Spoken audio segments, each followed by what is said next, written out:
NCAA Philippines via live stream and on GMA Sports PH.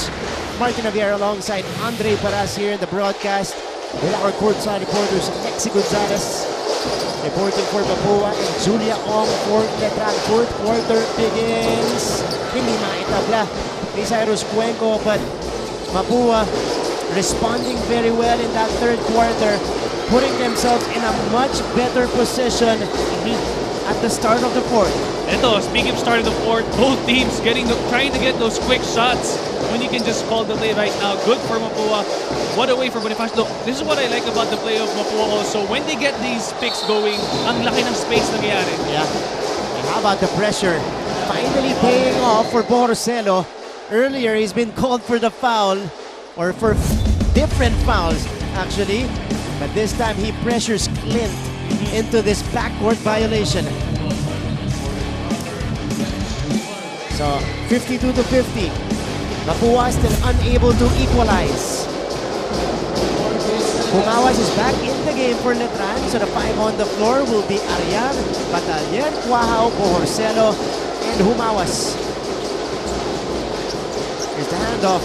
Humawas attacks. Humawas hang time. Wala! Rebound goes to Mapua, and now we go first to Letran's side. Let's hear this fourth quarter update.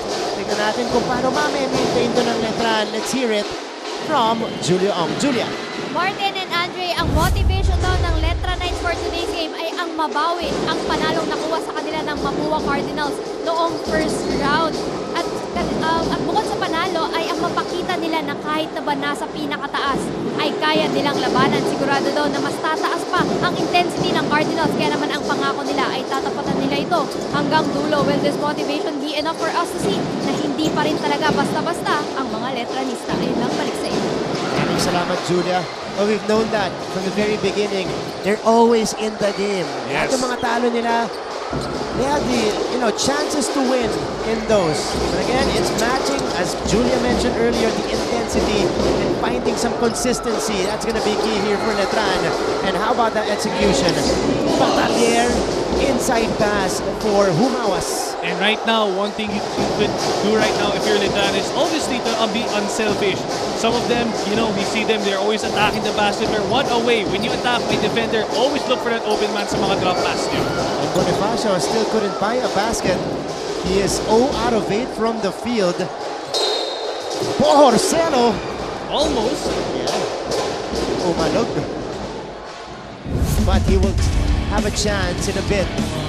This is Batalyer recognizing the situation and then setting up Humawas.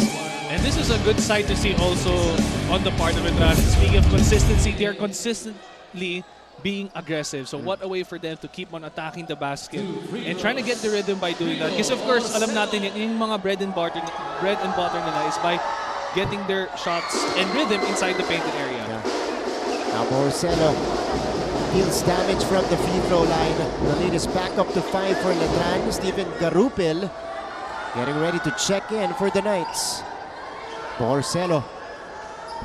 Papa Villanar also back in the fold for Letran. For Mapua, 5 on the floor for them. Rosilio, Escamis, Recto, Soriano, and Cuenco. So their captain, Warren Bonifacio, takes a breather.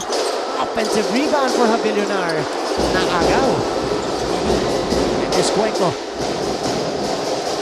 Mapua looking to retaliate.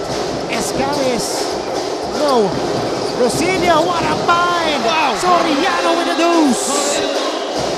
And going back, that's what Soriano is also known for, always being there at the right place at the right time. And what a way to be patient sa kanilang offense. Here's Ariar. Stops, turns, difficult shot goes in for Kent Ariar. Ito na. This is the thing we like to see, that their bigs are coming back to life. What a way for them to incorporate them into their system, and what a way for them makabawi. Of course, getting those shots inside the painted area. And there's 7 minutes to go. Backdoor cut. Lindes Camis getting the hoop. Miscommunication there on defense. So if you're Letran, you just gotta make your voice louder so you can tell each other what to do, kasi mahirap dyan kahit hindi mo tao. You have to really be alert. Ariar for 3. Kaboom! triple for Kit Ariar. That's Kit Ariar, rather. And it's now a 6-point lead. So like we said, it's the fourth quarter. That's how they can close out the game. At the same time, how and who will be more consistent? Oh, Recto loses it. Bohorcelo ahead of the back. Oh, misses the layup. Humawas. Yes. And the lead is back up to 8 for Letran. What a fight for the Knights here in the fourth quarter. 6:04 to go. We'll be back after this.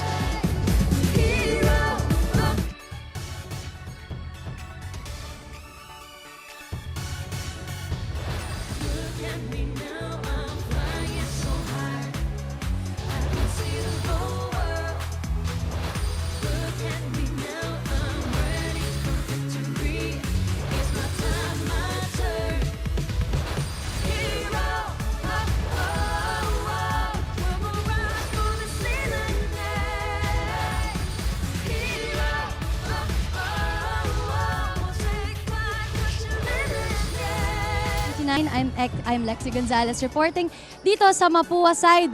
Ang gusto lang naman daw ni Coach Randy Alcantara ay i-maintain ng kanyang team ang momentum dahil nga pilit na pilit silang humahabol para manalo sa laban na ito. Sabi nga sa akin kanina ni Cyrus Cuenco, bago pa man mag-umpisa ang laro, hindi raw sila naniniwala sa swerte.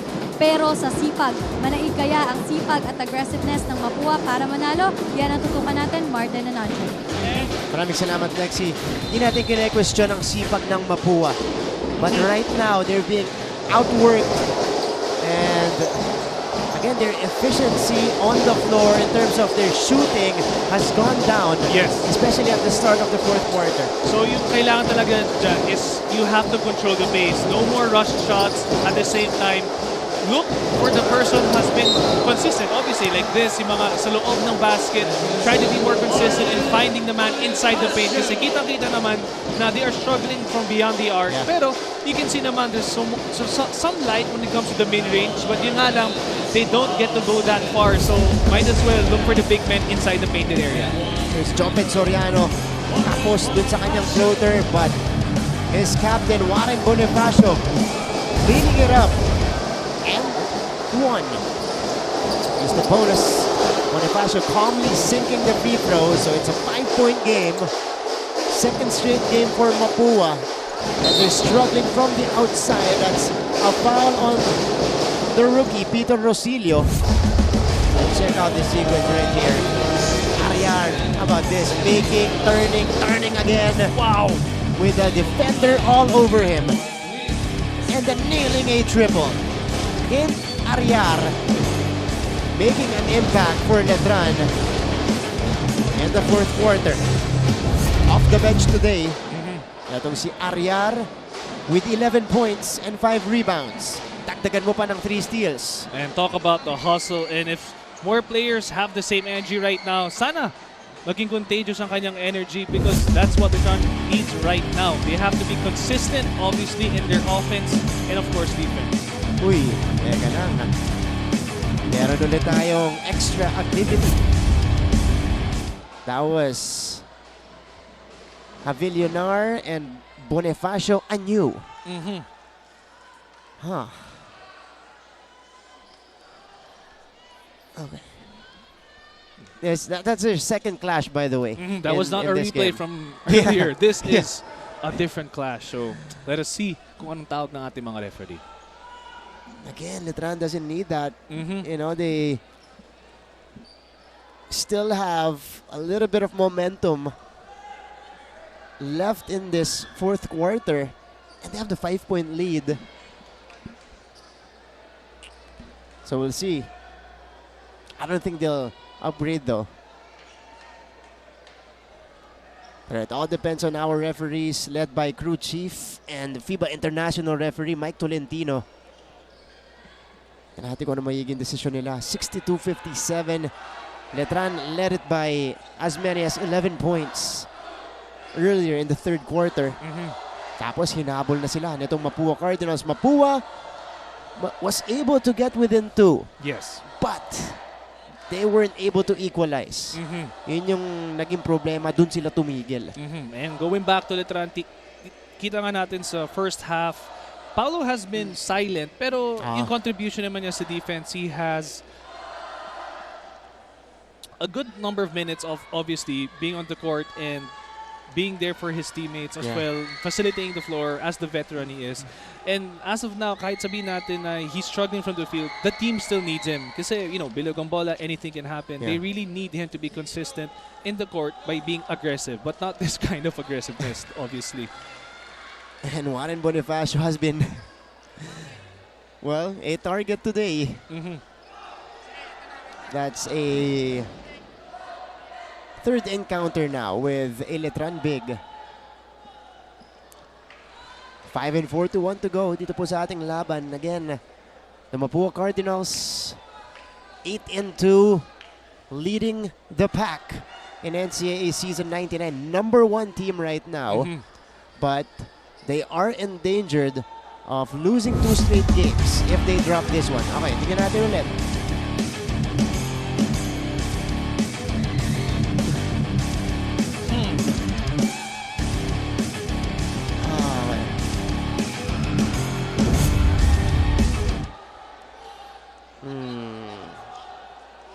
Sige, ito na. Si Crew Chief Mike Tolentino. Unsportsmanlike foul. Second one on Javillonar. After the act of violence, and he is going to be it was a ejected sportsmanlike foul from this game. on number 9, Paulo Javillonar, under criteria number 1, not a legitimate attempt to play the ball.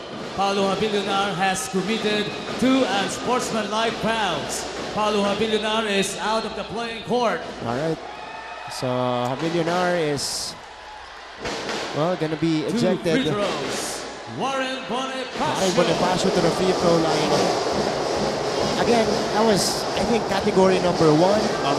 It was not a play for the basketball. Okay, makes sense now. Yeah.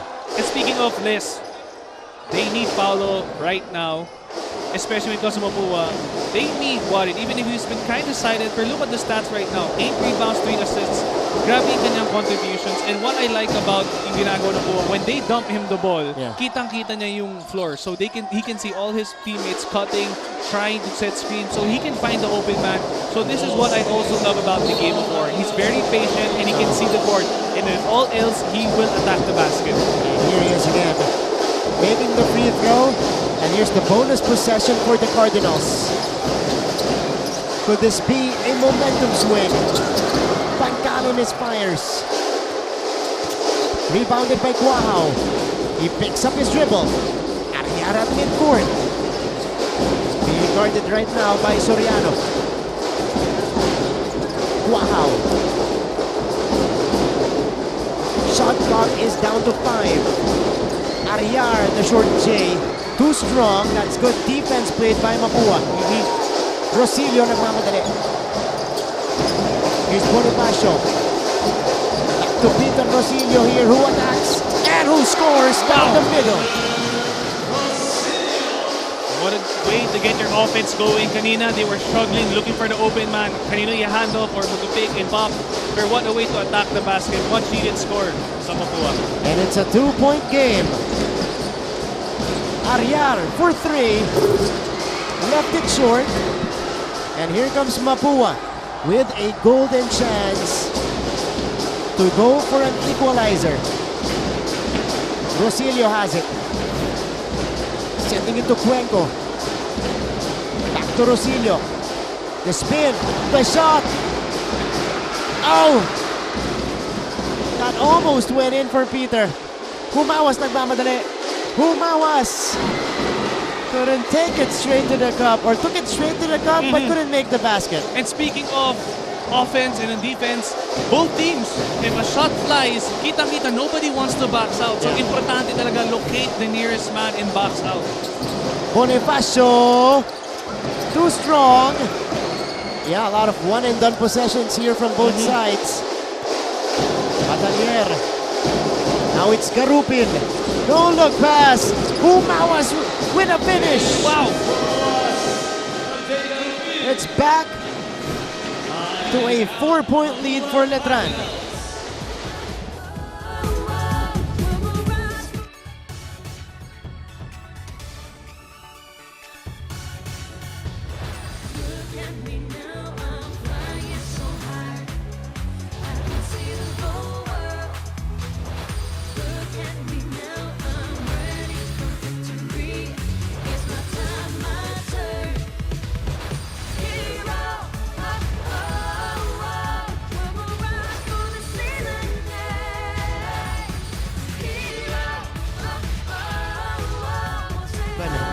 upcoming schedule for the Mapua Cardinals. And again, we'll give you updates of each team per game. Ayan po, susunod nilang kalaban.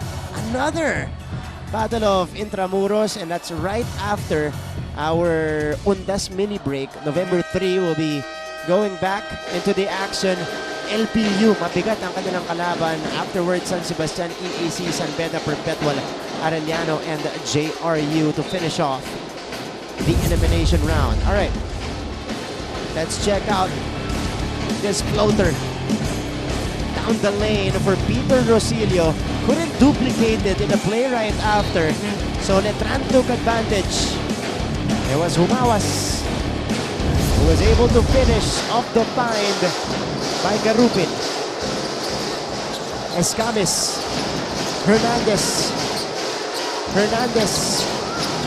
losing it. A crucial turnover for Mapua.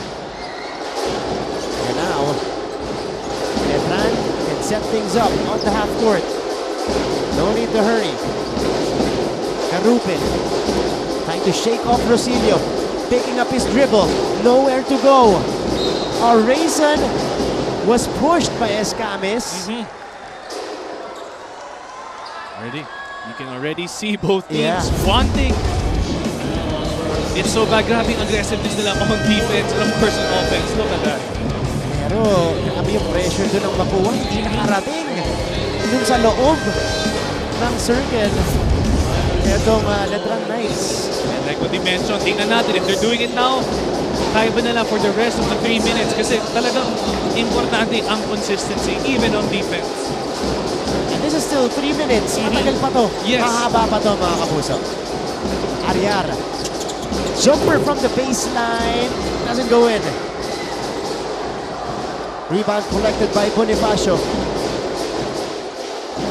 For Warren, that is rebound number 9. Ball in the hands of Clint Escamis. Step back, 3. Too strong. Ariar pulls it down. And Rayson now will facilitate for Letran. Kurt in and out. It's still with Kurt. Step back, 3. Masyado malakas din. That was ISO ball. Actually from both ends, Clint and Kurt. Yep. So you really have to call out plays right now and don't take any forced or hurry shots. Mapua needs a crisp execution. Cuenco forces it. Wala pa rin. And we go deep into this one.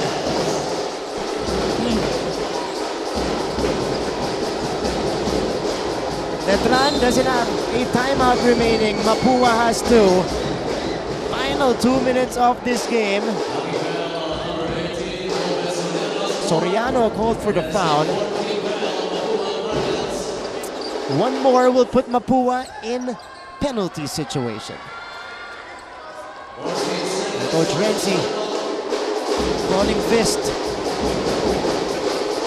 Let's see how Letran will execute. Ooh! Wow! Offensive foul on the screen against Bohorcelo. I mean, yes, you want to be aggressive, but not too aggressive to the point na magkaka-foul kayo offensively. Yeah. You saw it right there. Escamis. They go to Warren. Mapua needs a basket here. Soriano. Escamis has 6 to work with. Bonifacio. They need to fire. Hernandez. Whoa! Big time triple from Paulo Hernandez. Woo! 1-point game. Rayson. They go back to Kurt. Rayson. Oh! Called for the travel. Mapua gets a stop. And how about this? Paulo Hernandez shooting this one from Intramuros. Wow! Nothing but net. Cold-blooded 3 from Paulo Hernandez. Mapua has a golden chance of taking the lead right here. Pull-up jumper for Clint. That's good! Mapua takes the lead. Clint Escamis with his 19th point of the game. How about this? Wow! Pull-up jumper with the bother from the defense didn't matter. He gives us our 4th lead change of the game. And Clint Escamis with yet another clutch basket. It's Clint time, he says.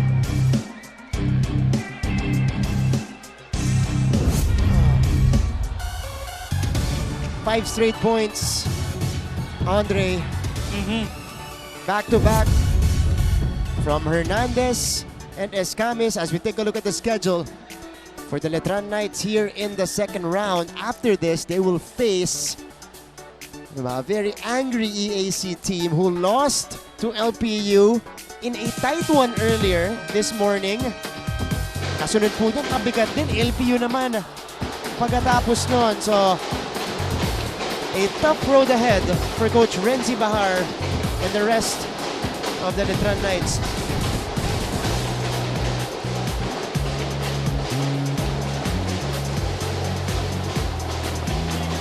All right.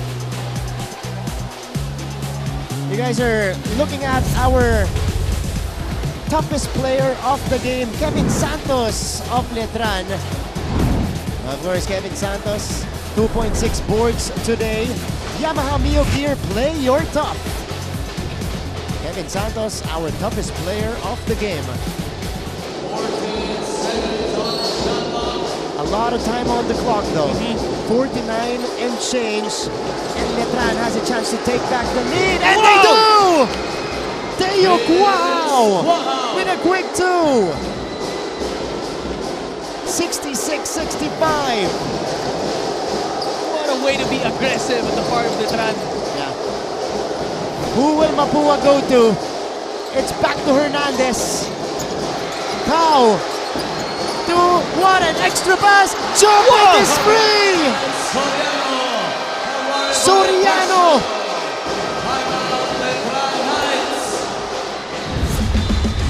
What a sequence for Mapua. First, it was Teyok. Wow. Excellent play by Letran. Off the timeout. And then Hernandez, after losing his defender, unselfishness displayed by the Cardinals right here. Hernandez, Bonifacio, Soriano. And they're back in front. 67-66. What a game so far, Andre. And what you can see, no, even if they were struggling, calling out their plays, making shots from the outside, yung palang kailangan nila is being unselfish. What a way. And not just one extra pass, second extra pass. What a way to look for another open teammate inside the painted area. That was the 16th assist of the Mapua Cardinals. As you can see, that's their campus in Intramuros. Right behind this guy's shirt. Big basket after big basket. It's now Letran's turn to retaliate.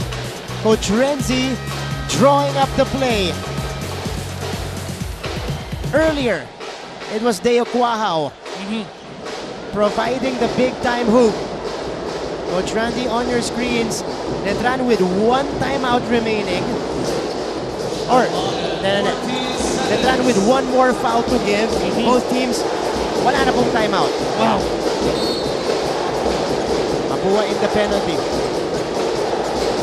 So they can't foul here. It is with Grayson. Grayson is hounded. He goes out to Batalier.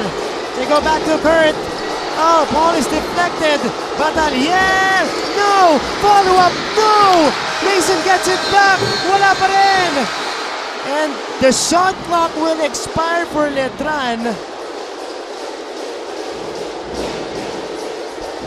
They're saying it's a shot clock violation first We'll have a review of a possible shot clock violation. before the final shot in that sequence. Wow, what a turn of events. A cardiac finish Wow. right here in this Battle of Intramuros. Man, 67-66. 8.5 seconds remaining. Okay, Upon review, So, it's a shot clock they confirm it. violation. It's a shot clock violation. Letran was not able to get a shot off within their time limit. Kasi hindi tumama sa bola yung mga sa bola, sa ring yung mga attempts. Yes, and Yan. at times like this talaga, you have to be aware of the time. Yung nga lang, medyo late sa rebound or sa kanyang pag-execute ng offense. Alright. But this is not yet over. Okay. Letran could go for the steal or they could foul. They have one more foul to give, so they have two chances to actually go for the steal. Yes. And then if they don't get the steal, they can foul and put Mapua back to the free throw line, where the Cardinals, well, they've been solid today, 15 out of 20. But even if Mapua makes both free throws, in the scenario later, babalik ang bola sa Letran, it's still a one-possession game. Exactly. Or in other words, anything can happen. Anything can happen. That's true. It's 11.6 So- seconds. They reset the clock to 11.6. And in Only basketball one terms, man obviously, replaces this is a Ira lot of Bataglia. time to draw up a play. Yeah. And of course, I guess for both teams, you got to take your time and be aware of the time because it's on your side right now. Yeah. Dito masusubukan ang ball pressure ng Letran Knights. Again, one more foul to give for them. Both teams without a timeout. So Mapua has to inbound this full court. Trigger man is Paulo Hernandez. Looking for a teammate. He gets into Cuenco. And here's the quick foul after that swarm. So that was their foul to give. Next one would put them in the penalty. So if you're in this position, you have to give the ball to a great free throw shooter. Again, Paulo Hernandez tasked to bring the ball in.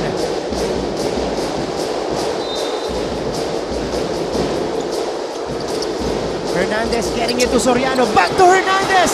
What an escape for Mapua. Wow! Letran needs to foul. And they foul Clintes Camis. But at least, I don't know, 7 seconds, 7 to 8 seconds. Wow! Taken off the clock. Grabe. I think that's the first time I've seen Paolo run that fast in Oh, today's yeah. game. Wow. Court to court. What a smart play. And again, quick thinking for the Cardinals as well. But this is still 1.5 seconds left.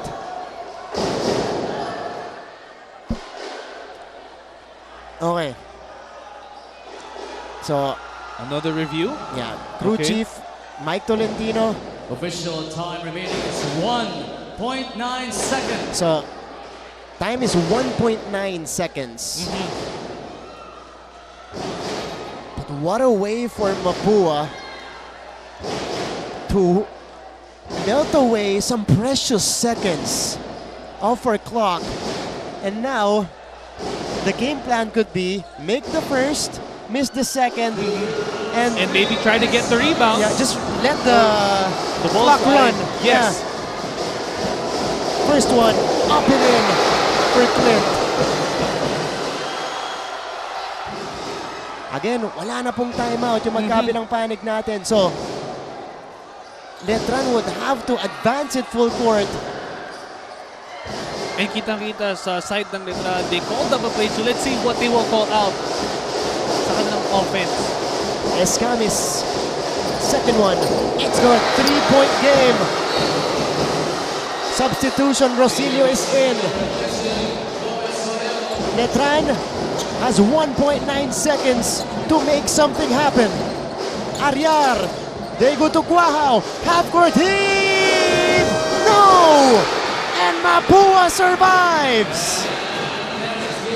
The Cardinals complete this win. What a game! 69-66. And they also complete the comeback here in the second half. Andre, Yes. what a fight for the Mapua Cardinals. And again, Letran just coming up short in the end. This is an excellent bounce back win for Coach Randy Alcantara and the rest of his crew. The final score is 69-66. A lot of heroes from Mapua's side. Big time shot makers.